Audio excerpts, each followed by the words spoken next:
Two blocks of masses, small m का मास दिया है, स्मॉल m वाले का मास दिया है 2 किलोग्राम, कैपिटल M वाले का मास गिवन है हमको 8 किलोग्राम। आगे बोला हुआ है the coefficient of static friction between two blocks, इन दोनों ब्लॉक्स के बीच में coefficient of static friction is 0.5, the maximum horizontal force capital F that can be applied on the block of mass capital M so that the block move together will be. तो देखिए जो table है वो कैसी smooth है, मतलब ये capital M block और इस टेबल के बीच में कोई फ्रिक्शन नहीं है, दिस इज स्मूथ, यहाँ कोई फ्रिक्शन नहीं, यहाँ म्यू 0 हो गया, दोनों ब्लॉक के बीच में कोफिशिएंट ऑफ फ्रिक्शन दे दिया 0.5।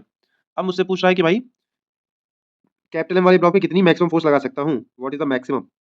कितनी मैक्सिमम फोर्स लगा सकता हूँ सच दैट दोनों ब्लॉक एक साथ चले, इसका मतलब ये दोनों ब्लॉक के बीच में रिलेटिव स्लिपिंग स्टार्ट ना हो। आप खुद से सोचिए अगर मैं कैपिटल M ब्लॉक पे फोर्स लगाऊंगा तो ये तो फोर्स लगाते ही चल जाएगा, क्यों, क्योंकि भाई कैपिटल M और टेबल के बीच में कोई फ्रिक्शन तो है नहीं, तो ये तो थोड़े से ही फोर्स पे चल जाएगा।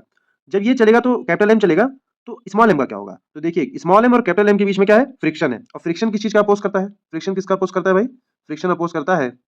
रिलेटिव मोशन का, फ्रिक्शन अपोज करता है रिलेटिव मोशन का, तो फ्रिक्शन नहीं चाहेगा स्मॉल m और कैपिटल M के बीच में रिलेटिव मोशन शुरू हो, इसलिए वो भी कहेगा भैया मैं भी इस स्मॉल m को भी आगे चलाऊंगा स्टैटिक फ्रिक्शन, और उतना ही स्टैटिक फ्रिक्शन इस कैपिटल M पे पीछे की तरफ लग जाएगा। अच्छा लेकिन बात ऐसी है कि स्टैटिक फ्रिक्शन की क्या है बेटा, एक लिमिट है, स्टैटिक फ्रिक्शन अपनी वैल्यू कहां तक ले जा सकता है, मैक्सिमम वैल्यू कहां तक ले जा सकता है, लिमिटिंग फ्रिक्शन तक। तो भाई लिमिटिंग फ्रिक्शन स्टैटिक फ्रिक्शन का तो ऐसा कोई डायरेक्ट फॉर्मूला नहीं होता, बट लिमिटिंग फ्रिक्शन का हमारे पास फॉर्मूला होता है, that is mu into n। तो coefficient of friction we have been given as 0.5, normal reaction कितना हो जाएगा m ma2, g की वैल्यू 10 ले लेता है, बट यहाँ ऑप्शन देख के लग रहा है कि g की वैल्यू 9.8 लेनी चाहिए, तो कितना हो जाएगा ये हमारा 9.8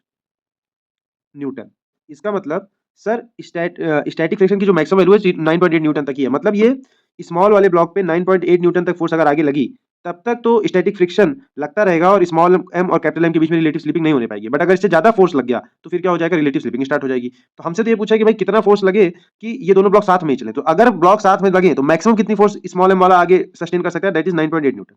दिस इज स्मॉल m। इसके लिए सर अगर जब इतनी फोर्स लग रही होगी तो इसका एक्सेलरेशन कितना होगा, तो लगा लीजिए भाई फोर्स हो गया 9.8, मास कितना दिया भाई इसका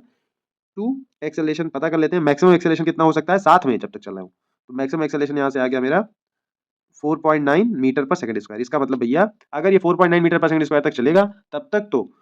ये दोनों ब्लॉक साथ चलने वाले हैं, अगर एक्सेलरेशन से ज्यादा होगा तो दोनों के बीच में रिलेटिव स्लिपिंग स्टार्ट हो जाएगी। आप क्या करें, दोनों ब्लॉक को एक ही सिस्टम मान लिया जाए, दोनों ब्लॉक को एक ही सिस्टम मान ले तो कितने केजी का हो गया, 8 केजी का छोटा वाला है, 2 केजी का बड़ा वाला, तो कुल मिला के 10 केजी का हो गया। आगे फोर्स कितनी लग जाए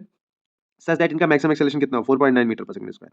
तो एफ मैक्स मुझको पता चल जाएगा, एफ मैक्स हो जाएगा यहाँ पे लिख देता हूँ मैं, F max will be mass, mass is what 10, acceleration is what 4.9 metre per second square, ये मैक्सिमम एक्सेलरेशन है दोनों जब तक बिना स्लिपिंग के चलेंगे, तो 49 न्यूटन। इसका मतलब मैं ज्यादा से ज्यादा 49 न्यूटन लगा सकता हूँ, अगर इतनी फोर्स तक लगाऊंगा 49 न्यूटन तक तो दोनों के बीच में रिलेटिव स्लिपिंग स्टार्ट नहीं होगी, इससे कम लगाऊं तो भी रिलेटिव स्लिपिंग स्टार्ट नहीं होगी, बट अगर इससे ज्यादा लगा दिया तो दोनों के बीच में रिलेटिव स्लिपिंग स्टार्ट हो जाएगी।